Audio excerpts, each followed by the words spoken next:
মই BJP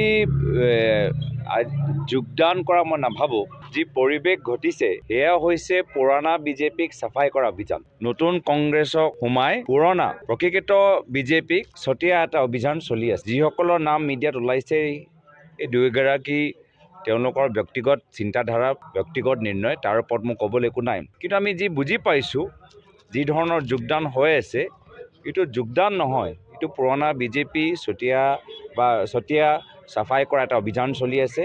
BJP দলৰ ভিতৰত যে এটা শীতল যুদ্ধ আছে, এই শীতল যুদ্ধৰ এটা আমি ইংগিত ইয়াৰ পৰা পাইছোঁ।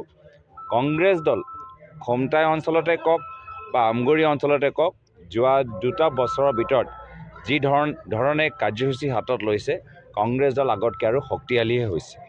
ৰাণা গোস্বামীৰ কথা ওলাই আছে, চৰ্চা চলিছে সংবাদ মাধ্যমত, আৰু তেওঁ খালি ক্লিয়াৰ পিটিশ্যনটো স্পষ্ট হোৱা নাই। মই এতিয়ালৈকে সিদ্ধান্ত লোৱা নাই বুলিয়ে কৈছে। আচলতে কি ক'ব বিষয়টো?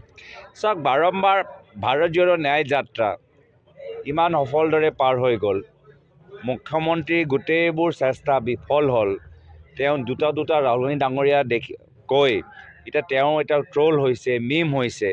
তেওঁ মানে যি এটা মানুহৰ মাজত যে এটা স্থিতি আজি যথেষ্ট তললৈ পৰি গৈছে। আজি বিজেপি দল আজি যিদৰে সামাজিক মাধ্যমত ট্ৰল হৈছে ৰাহুল গান্ধী ডাঙৰীয়া সন্দৰ্ভত, সেইকাৰণে নিজৰ স্থিতি ভাললৈ লৈ যাবলৈ হ'লে এনেধৰণৰ কিছু উৰা বাতৰি তেওঁলোকে বিভিন্ন মিডিয়া মাধ্যমত ওলাবলৈ চেষ্টা কৰিছে।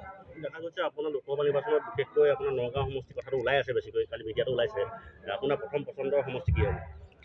চাওক, এতিয়ালৈকে আমাৰ মিটিঙে হোৱা নাই, একো ধৰণৰ সিদ্ধান্ত হোৱা নাই। কিন্তু মই এটা কথা ভাল পাইছোঁ, এয়া হ'ল যে যোৱা 2 মাহৰ পৰা কংগ্ৰেছ দলৰ প্ৰাৰ্থী তালিকা কি হ'ব সেয়া লৈ গোটেই ৰাইজে চৰ্চা কৰি আছে। বিজেপি দলৰ প্ৰাৰ্থীৰ লগত কোনো চৰ্চা কৰা নাই।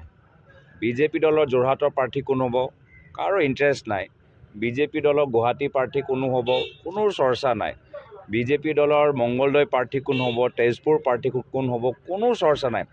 এই যে আমাৰ গোটেই আকৰ্ষণে হৈছে কংগ্ৰেছ দলৰ প্ৰাৰ্থী তালিকা, মই এইটো ভাল পাইছোঁ। সেইটোৱে প্ৰমাণ কৰে যে কংগ্ৰেছ দলৰ ভিতৰত কিমান আমাৰ প্ৰাৰ্থীসকল আছে আৰু কংগ্ৰেছ দলৰ প্ৰতি কিমান মানুহে বাট চাই ৰৈ আছে।